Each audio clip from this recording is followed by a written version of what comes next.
hombre ha intentado siempre codificar sus secretos. Mensajes militares, cartas de amor, conocimientos prohibidos. Tarde o temprano casi todos los secretos son descifrados.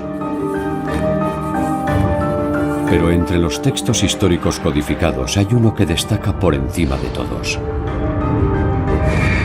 Este texto ha mantenido ocultos sus secretos durante siglos. El manuscrito Voynich.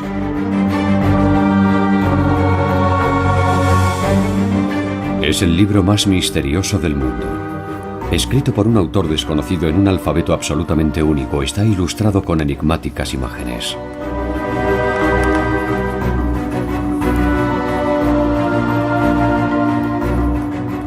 ¿Qué secretos se ocultan entre estas líneas?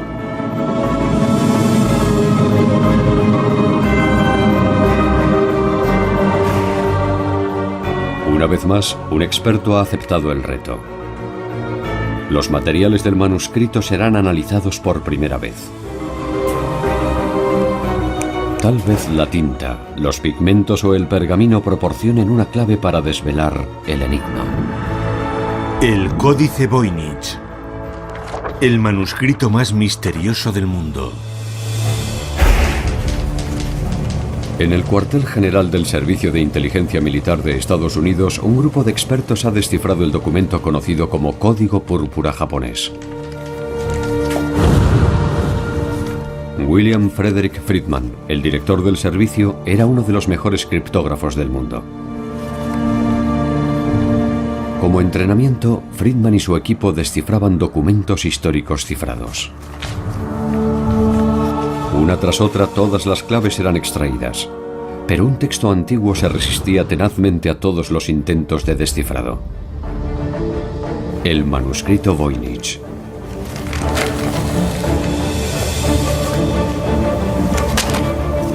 Desconcertados, los criptógrafos se rendían. Fue la única clave que no pudieron descifrar. Durante décadas, las aproximadamente 200 páginas del manuscrito han suscitado numerosos interrogantes.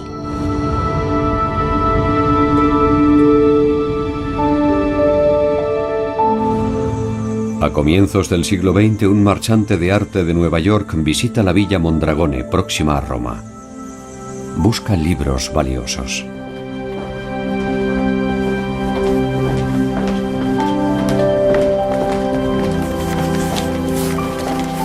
El nombre del marchante americano era Wilfrid Voynich.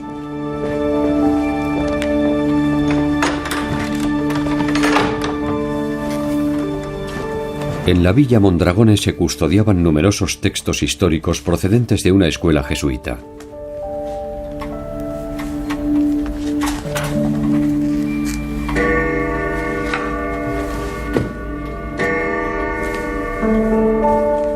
Uno de los baúles que Voynich pudo revisar procedía del legado de uno de los eruditos más célebres del siglo XVII, Athanasius Kircher.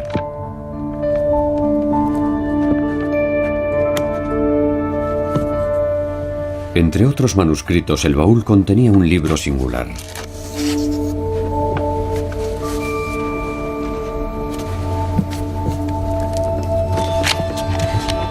Voynich adquirió el manuscrito e intentó descifrarlo durante el resto de su vida.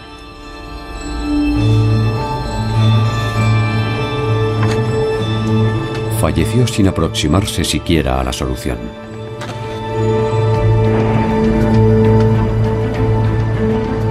Tras la muerte de Voynich, el volumen acabó en Yale, en la biblioteca Beinecke de libros raros y manuscritos.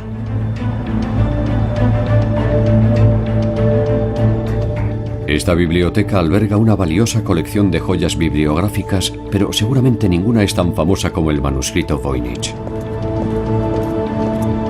René Zambergen, uno de los mayores expertos en el manuscrito Voynich, lleva años trabajando en él. Buenas tardes. Buenas tardes. Vengo a ver el manuscrito Voynich. ¿Tiene autorización? Sí. Cuando vi por primera vez una ilustración del manuscrito Voynich, tuve la sensación de que podría descifrarlo, de que podría leerlo. Pero estaba equivocado, no pude descifrarlo, igual que le había pasado a muchos otros antes que a mí.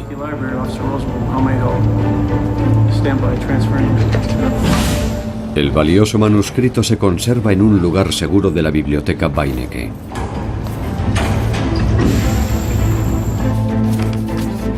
Por primera vez, Zandbergen puede examinar el original. Alguien lo escribió, probablemente hace muchos siglos, y lo más asombroso es que a pesar de nuestra tecnología moderna, no seamos capaces de descifrarlo. En más de 200 páginas de pergamino se despliega un universo de 1 millón de detalles gráficos y más de 170.000 caracteres.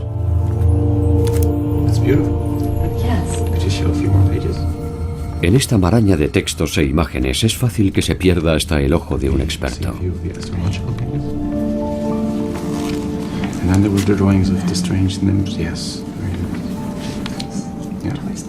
El manuscrito permite muchas interpretaciones diferentes. Hay tantos dibujos y tantas imágenes que puedes pensar en cualquier teoría y encontrar pruebas que encajen en ella. Es asombroso. Una mirada más atenta hace que el manuscrito parezca menos confuso.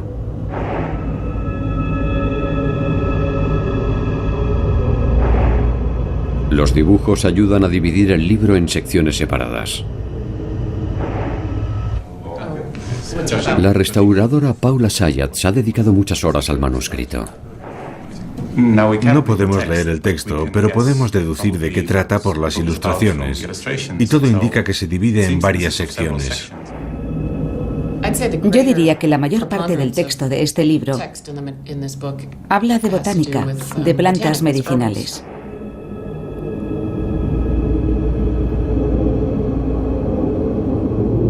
Es evidente que es un libro que habla de esas plantas.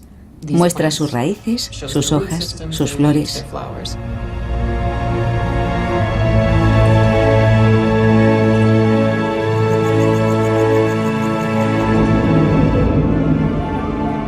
Algunos dibujos parecen estar inspirados en la realidad.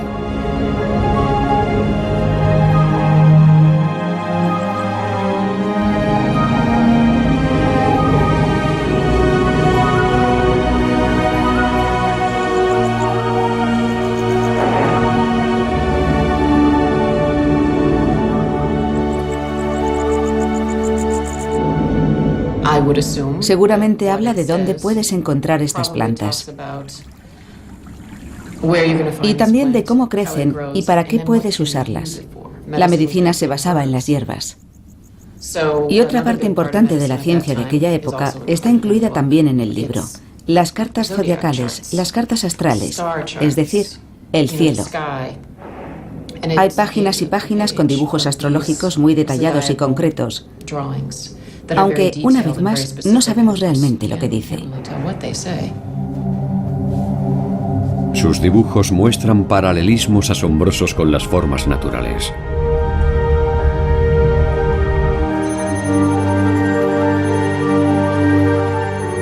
Algunas páginas contienen fenómenos ópticos. En movimiento, estas ilustraciones cobran vida.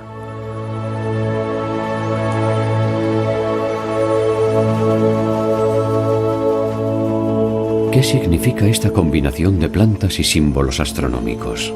En la Edad Media, si querías un remedio de plantas medicinales, debías conocer tu signo del zodíaco. Y luego están las damas. Aparecen un poco más tarde. Mujeres retozando en lagos de agua cristalina. Estas escenas de baño son particularmente enigmáticas.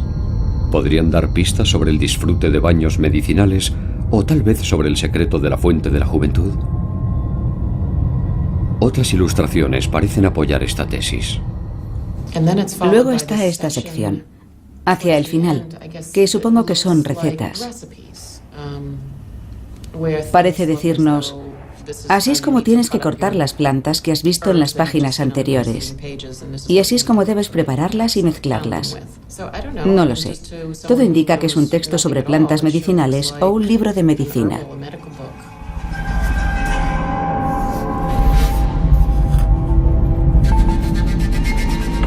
¿Fue su autor un genio de la medicina que intentaba ocultar sus descubrimientos a sus competidores?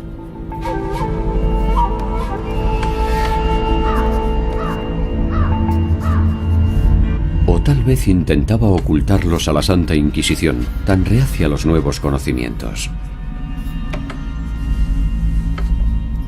Fue el mismo Wilfrid Voynich quien descubrió la primera pista que conduciría al anónimo autor.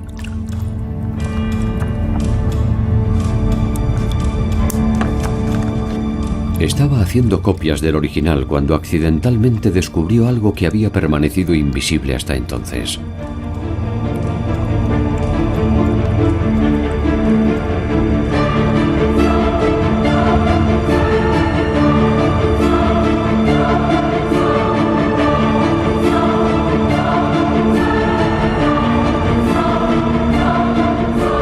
Alguien había escrito algo en la primera página.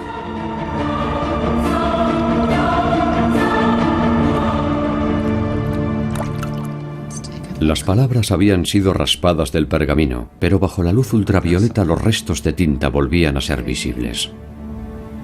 Yo veo una T. Una T. Así empieza Tepenetze. Hay algo debajo. Jacobus de Tepenetze. Está muy claro. ¿Es el número 19, tal vez?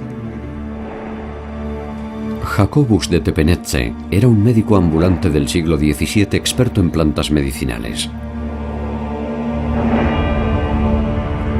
Sus remedios eran famosos en toda Europa.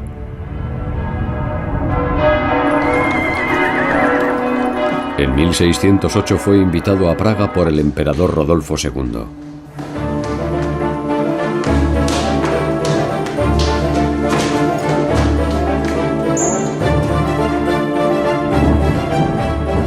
A menudo el emperador sufría de depresión y melancolía. Los célebres remedios naturales de Tepenetze aliviarían las dolencias del monarca.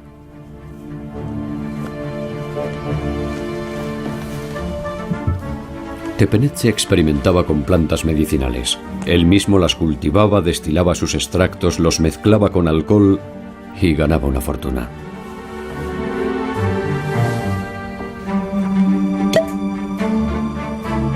Al parecer, sus remedios alcohólicos consiguieron mejorar la salud del emperador. Este elevó a Tepenetze a la pequeña nobleza y le nombró destilador jefe de su majestad imperial.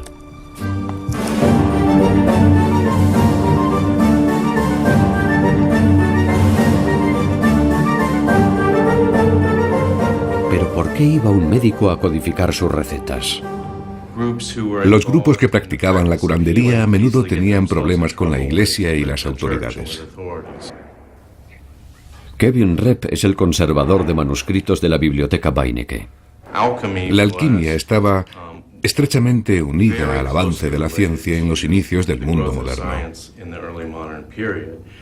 Pero al mismo tiempo, la alquimia era considerada un arcano, un asunto extremadamente misterioso. Y la información reunida en sus textos era siempre algo extremadamente secreto. Jacobus de Tepenetze. ¿Fue él el creador del manuscrito más misterioso del mundo?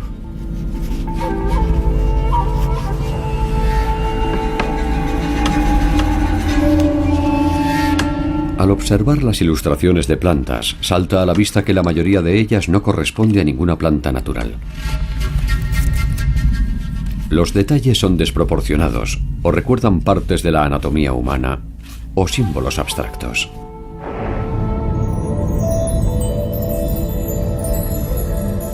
Parecen ser imágenes alegóricas más que ilustraciones de botánica. Esta forma de representar las plantas se remonta a la Edad Media. La tradición medieval no era representarlas de forma realista o naturalista, sino representarlas en función de los poderes que poseía cada planta en particular. Sin embargo, en el siglo XVII las plantas se describían de una manera mucho más realista. Un libro escrito en el siglo XVI o en el siglo XVII debería parecerse mucho más a un libro como este. Este libro es de 1562 y en él, como puede observarse, se da una gran importancia a la precisión. Las plantas pueden identificarse.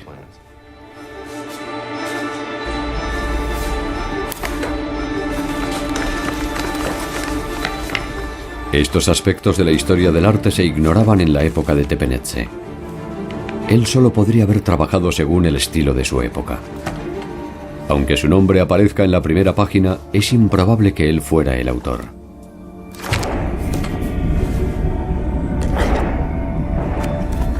Otros libros de su legado muestran firmas casi idénticas. Seguramente el manuscrito Voynich estuvo en su poder en algún momento.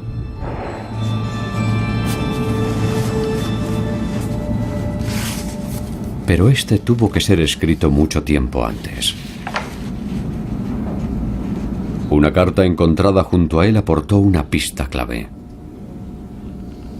Esta carta fue escrita en 1665 por el médico bohemio Johannes Marcus Marci a su buen amigo Athanasius Kircher de Roma, un científico que creía ser capaz de entender todos los idiomas del mundo. Marci le envió el libro para que lo tradujera. En esta carta descubrimos algo más sobre el pasado del manuscrito. Marci cuenta a su amigo que el emperador Rodolfo II habría comprado el libro por la suma de 600 ducados.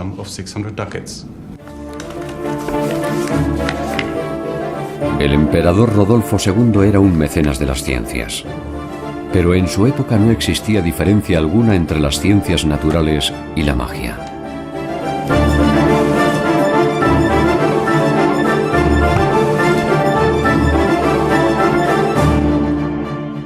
Rodolfo II tenía una enorme colección de libros de ocultismo y de instrumentos y objetos mágicos.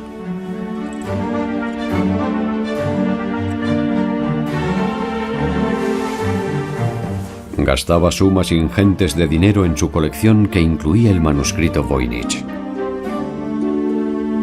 A su muerte dejó tras de sí una gran deuda. Todo indica que Jacobus de Tepenetxe era uno de sus acreedores.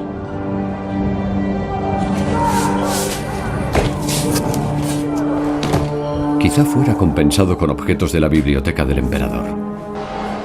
Fue así probablemente como el manuscrito Voynich llegó a sus manos.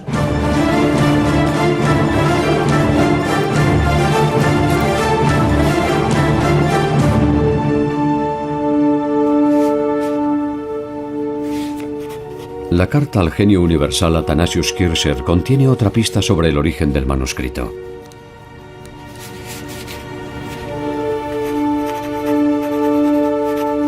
En ella cita al posible autor del libro, Roger Bacon.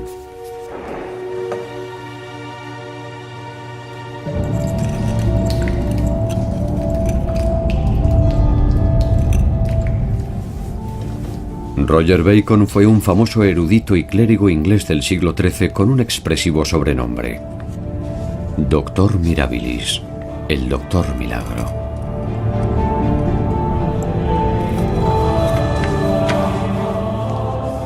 Las ideas de Bacon superaban con creces el horizonte de sus contemporáneos. Su pasión por los nuevos descubrimientos a menudo le acarreó conflictos con la Iglesia y fue encarcelado en varias ocasiones. Fue uno de los primeros europeos que se interesó por los fenómenos ópticos y descubrió una explicación para el arco iris.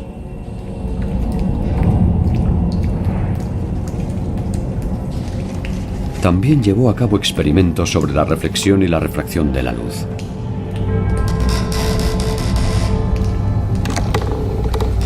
Entre otras cosas, Bacon trabajó con lentes de aumentos. Muchos dibujos de la sección astrológica del manuscrito Voynich recuerdan formas que normalmente solo pueden ser vistas bajo un microscopio.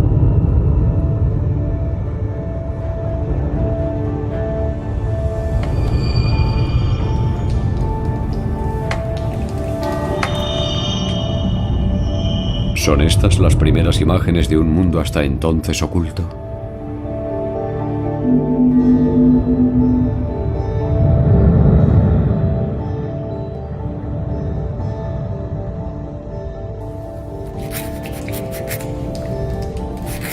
Eso explicaría su cifrado. Porque a causa de sus descubrimientos, a Bacon debía preocuparle que le acusaran de ateísmo.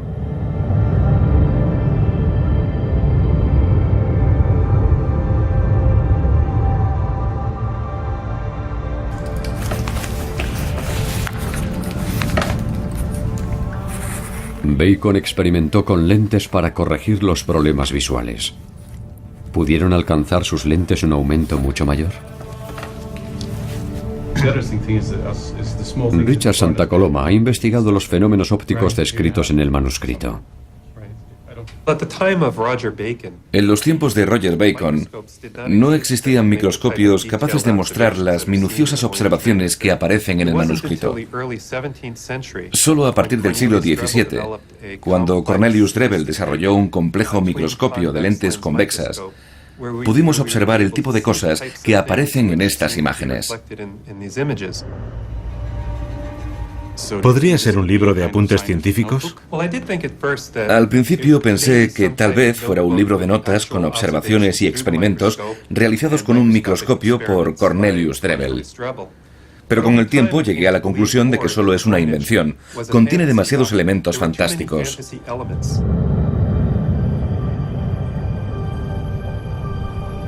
La mayoría de las ilustraciones parecen demasiado alejadas de la realidad.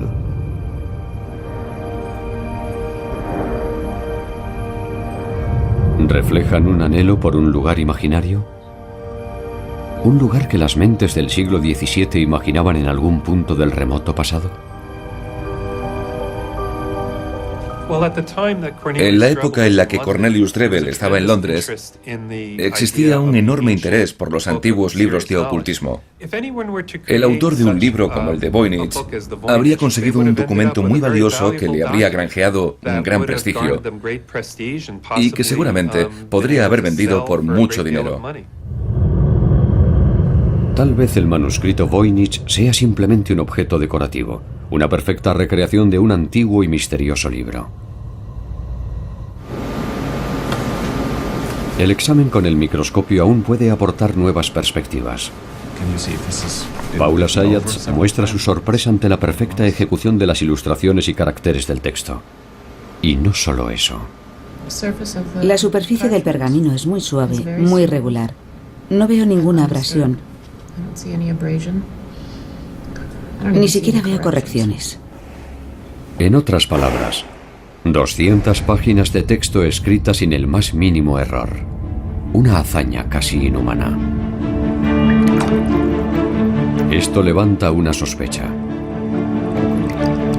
Solo hay una fuente de información acerca del descubrimiento del manuscrito. El mismo Wilfrid Voynich. Tal vez este exitoso marchante de libros antiguos creara de su propio puño un libro tan singular y extraordinariamente valioso.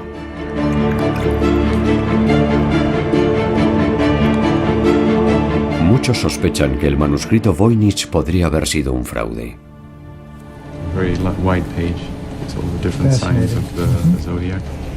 Pero la ciencia moderna dispone de herramientas para averiguarlo. El experto en microscopía Joseph Barabe examinará el manuscrito. Su equipo y él han descubierto numerosas imitaciones.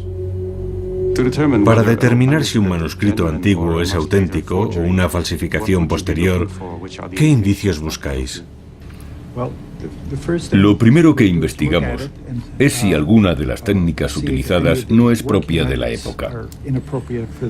Pero sobre todo analizamos los materiales. Buscamos una página con buenos pigmentos. De acuerdo. Aquí hay muchas posibilidades. Todas tienen muy buen aspecto.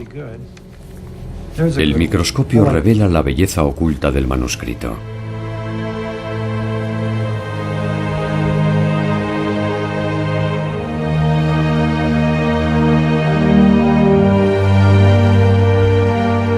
Este fantástico micromundo demostrará si el libro es auténtico o una burla. Tomaré varias muestras pequeñas. El método analítico que empleamos Abarca desde la microscopía óptica, que nos proporciona una visión de su aspecto, hasta el análisis elemental de las partículas, que nos dice cuál es su composición. También analizamos su química mediante métodos espectrográficos y cristalográficos que nos dicen exactamente qué es cada cosa. Lo que intentamos determinar fundamentalmente es cómo fue construido el objeto, porque la mayoría de los falsificadores cometen errores estúpidos.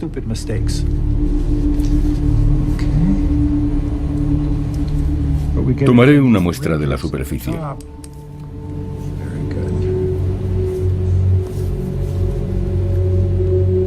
Barabe toma muestras de tinta y de pintura de diferentes partes del manuscrito. Un pigmento natural. El verde es más misterioso. Lo cogeré de este lado. Odio desperdiciar la más mínima partícula.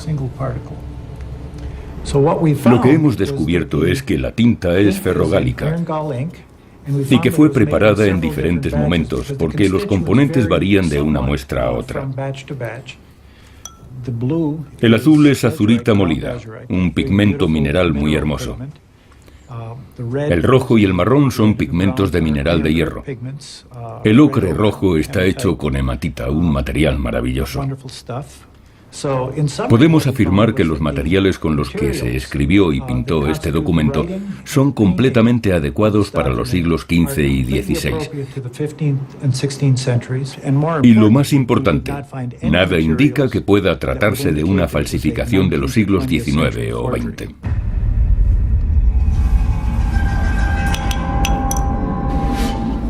Las pinturas y las tintas han demostrado que el manuscrito Voynich es auténtico.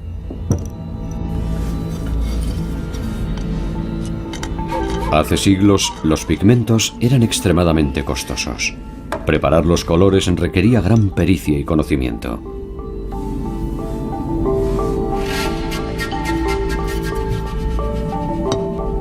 En muchos casos se utilizaba goma arábiga como aglutinante.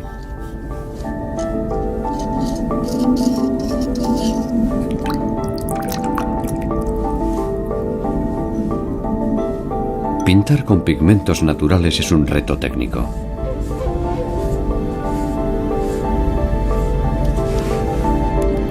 Los pigmentos cristalinos brillan más, pero son más difíciles de aplicar que los minerales finamente pulverizados.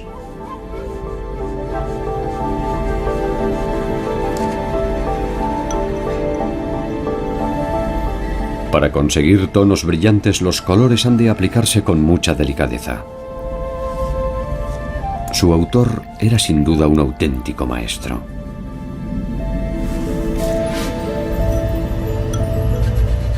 Esto contrasta fuertemente con algunos dibujos descuidados e incluso primitivos.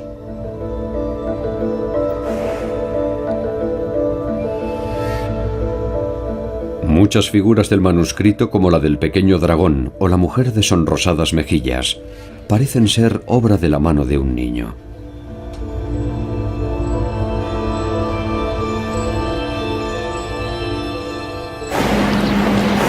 En la biblioteca Beinecke, Edith Sherwood propone una sorprendente teoría. Esta fue la primera imagen que vi del manuscrito y me hizo sospechar, me hizo pensar que era obra del joven Leonardo da Vinci.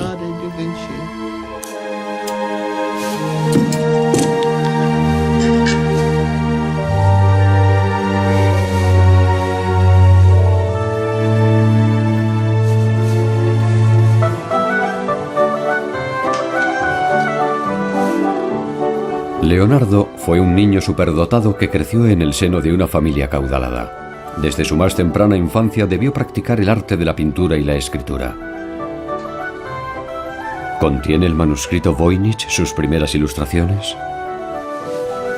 Si observas la calidad del dibujo de esta y de otras imágenes, comprobarás que no es muy sofisticado.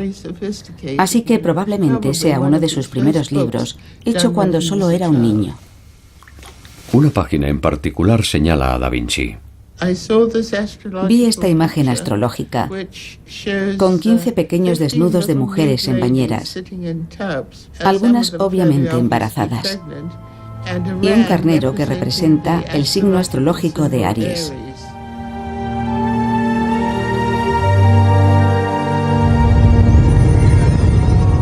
El símbolo de Aries podría representar el mes de abril. El carnero aparece rodeado de 15 mujeres visiblemente embarazadas. Si cada mujer representa un día, la ilustración podría significar 15 de abril. Las mujeres sujetan estrellas, símbolos del nacimiento. De una de las estrellas cuelga una cinta de rayas.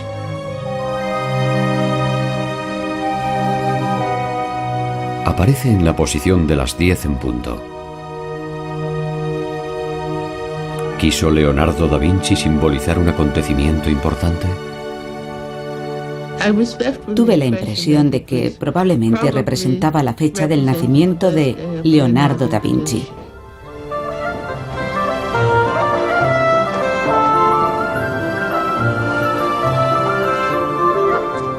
¿Fue el manuscrito Voynich un ejercicio temprano de texto cifrado como los que produciría más adelante?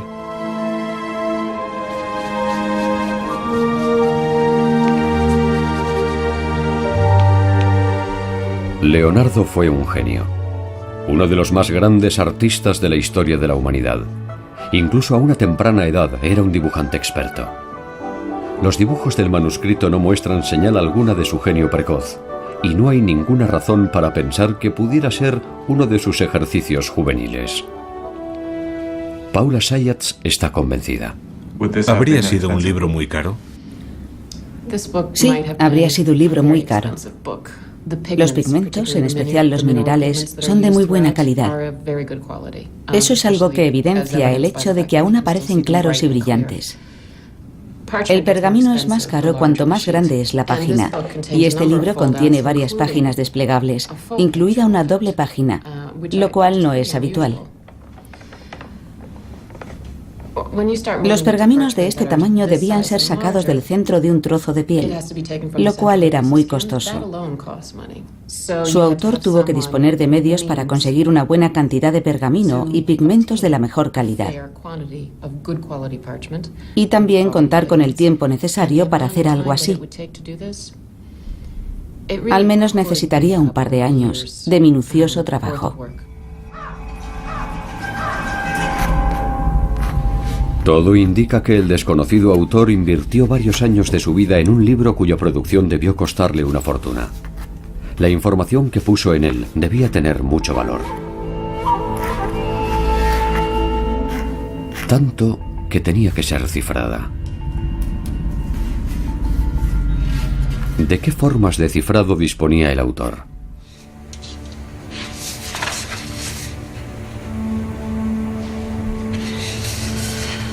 Un experto en la historia del cifrado, Gerhard Strasser, tiene la respuesta. El código César, utilizado por Julio César por primera vez, fue muy popular durante toda la Edad Media. Era un cifrado por desplazamiento en el que el alfabeto se desplaza hacia adelante 4 posiciones, de forma que A se convierte en D, B se convierte en E, y así sucesivamente. Es sencillo de usar e igualmente sencillo de descifrar. El código César es el método más simple. Tan solo hay que descubrir cuántas letras se ha desplazado el alfabeto. Descifrarlo requiere un máximo de 25 intentos. No era nada seguro. Por ello, en torno a 1330, la corte papal intentó crear un nuevo libro de claves. En este libro de claves, palabras estratégicas, palabras clave como papa, iglesia o rey, eran reemplazadas por una única letra.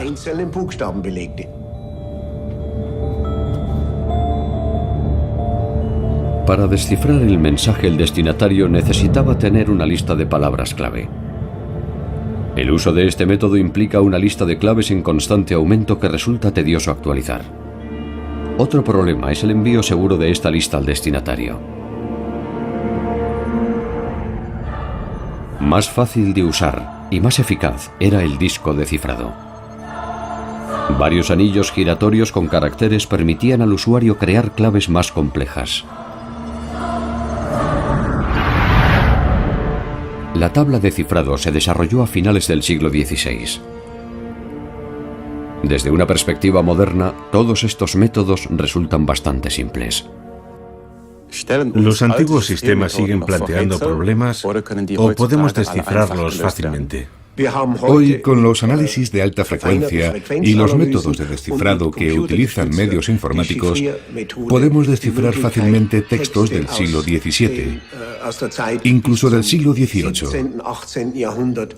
Pero para hacerlo, necesitamos una extensión mínima. 30 caracteres no son suficientes. Si disponemos de ese mínimo, y siempre que el texto tenga sentido, cualquier documento cifrado de esa época puede ser descifrado. ¿Significa eso que semejante profusión de caracteres representa un texto con sentido? Para averiguarlo se han procesado electrónicamente los 170.000 caracteres que componen el manuscrito.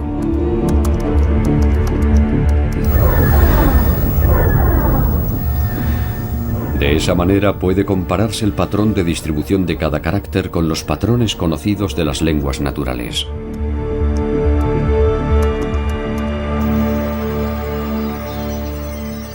Algunos caracteres aparecen con mayor frecuencia que otros, como, por ejemplo, algunas vocales en las lenguas europeas. Sin embargo, la mayoría de los elementos del texto Voynich no se corresponden con los patrones fonéticos de ningún lenguaje natural.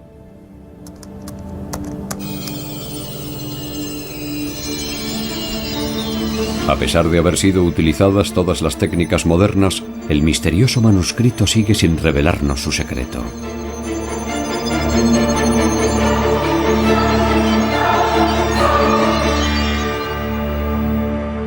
Permanece indescifrado.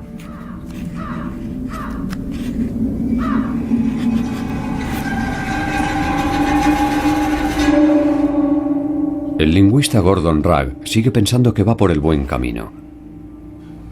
Su objetivo es la motivación del autor. El hecho de que no haya podido ser descifrado con ninguna técnica moderna significa que es altamente improbable que exista una auténtica clave en el texto. Puede que el manuscrito Voynich ni siquiera sea un mensaje cifrado.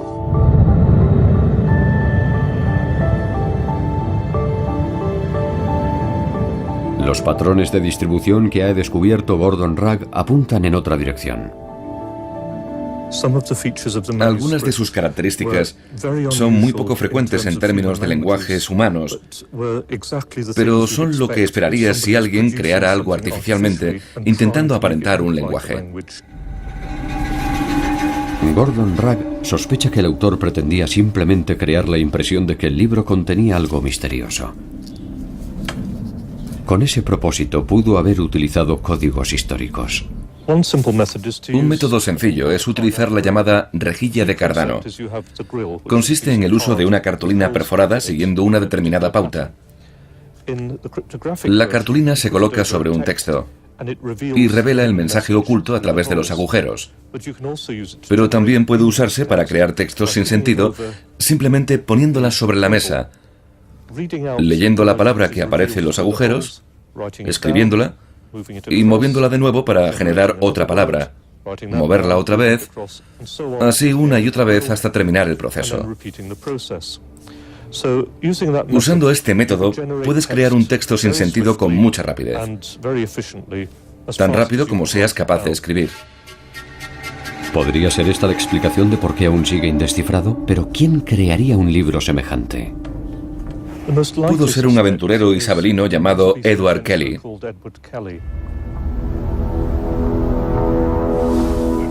Edward Kelly nació en Inglaterra. Escribano en su ciudad natal, fue despedido por falsificar documentos oficiales. Se cuenta que le cortaron una oreja como castigo, un hecho que ocultó el resto de su vida bajo sombreros y pelucas.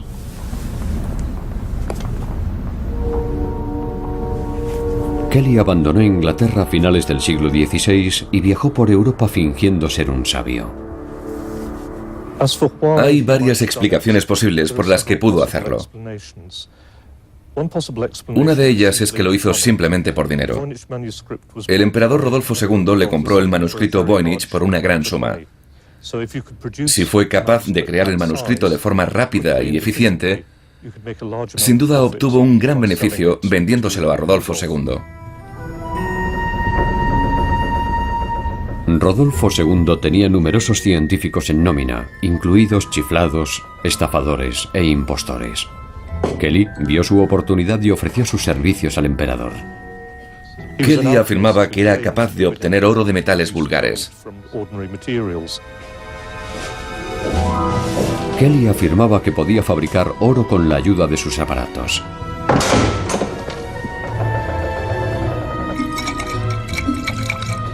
Para poner a prueba sus habilidades, el emperador Rodolfo hizo revisar sus herramientas y encerró al alquimista en una habitación.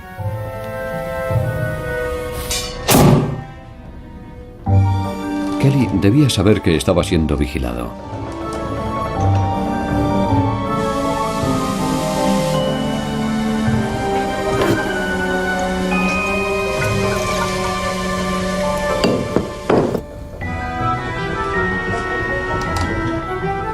Sus misteriosos experimentos nunca produjeron oro, pero no era necesario.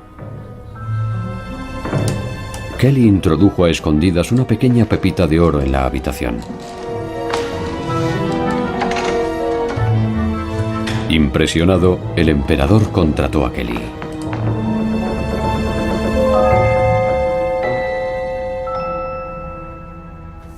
Existen otras motivaciones posibles. Que alguien creyera que los ángeles le hablaban, por ejemplo, y quisiera registrar sus palabras místicas.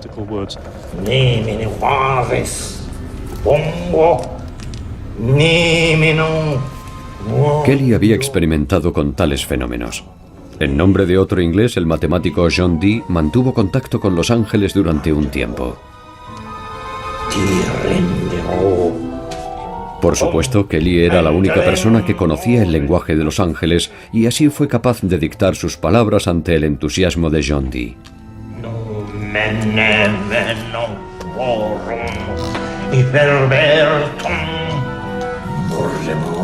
Kelly usaba una escritura especial que leía en una tabla mágica.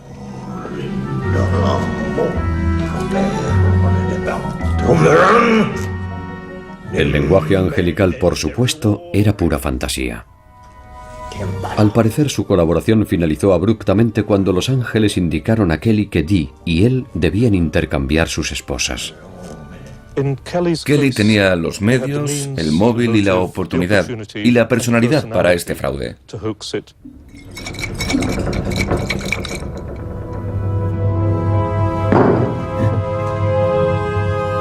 Todo señala a Edward Kelly como autor del manuscrito Voynich. Con anterioridad había inventado un idioma falso. Con Rodolfo II tuvo por fin un comprador tan poderoso económicamente como crédulo para sus misteriosos escritos y fórmulas.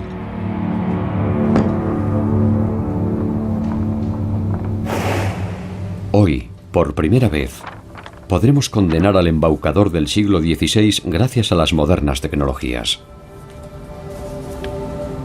Greg Hodgins, de la Universidad de Arizona, tomará varias muestras del manuscrito Voynich.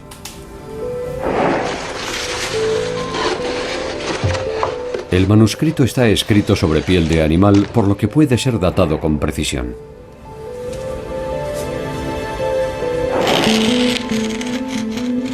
Como cualquier material orgánico, el pergamino puede ser sometido al método de datación por radiocarbono.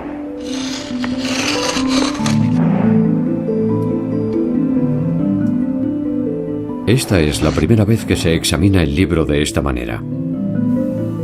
Debido a que se necesitan muestras relativamente grandes, el análisis por radiocarbono fue rechazado durante mucho tiempo. Pero ahora, por fin, será posible determinar con precisión cuál es la edad de este misterioso manuscrito.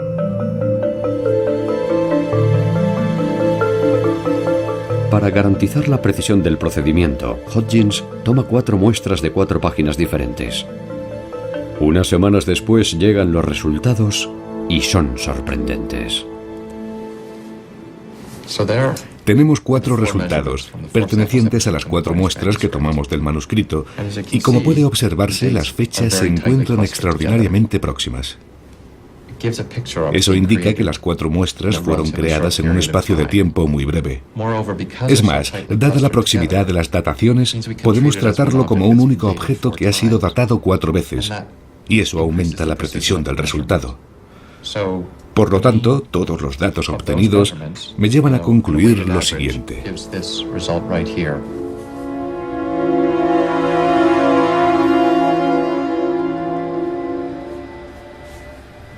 Podemos decir con un 95% de seguridad que fue creado entre los años 1404 y 1438 después de Cristo. Este resultado espectacular descarta todas las suposiciones previas sobre el origen del manuscrito. Ni Tepenetxe ni Roger Bacon pudieron ser sus autores.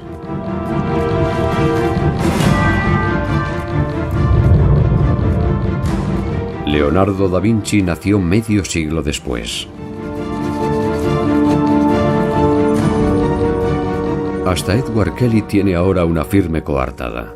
Su vida transcurrió 1 siglo y medio después. Ninguna de las teorías existentes suponía que el manuscrito pudiera haber sido creado en el siglo XV. Todos los métodos de análisis actuales han sido aplicados al manuscrito Voynich. Fue escrito alrededor de 1420. Esto hace que un detalle de su contenido cobre un nuevo significado. En más de 200 páginas llenas de fantásticas imágenes, solo hay una representación realista de una ciudad. Una ciudad con torres, murallas y torrecillas. Las murallas están coronadas con las denominadas almenas cola de golondrina.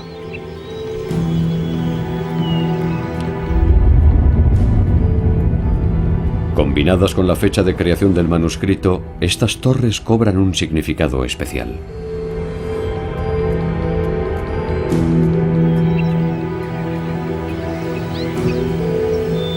Más adelante, las almenas cola de golondrina fueron comunes en toda Europa, pero a comienzos del siglo XV solo existían en el norte de Italia.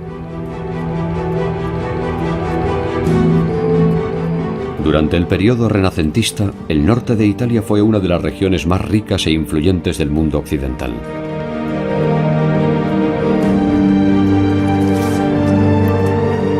Este es el contexto histórico de la creación del manuscrito.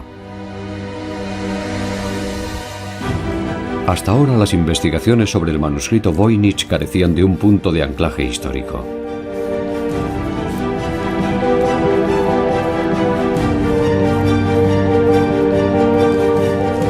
Nadie sabía en qué momento o región debía comenzar la búsqueda. Ahora eso ha cambiado. Sabemos dónde buscar.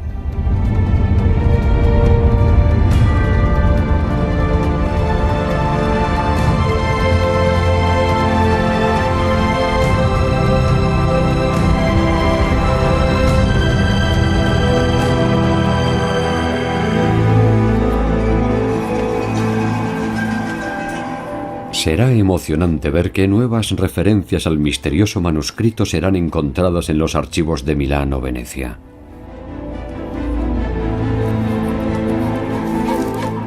Conocer la fecha de su creación es un paso decisivo que aumenta nuestras posibilidades de descifrarlo algún día.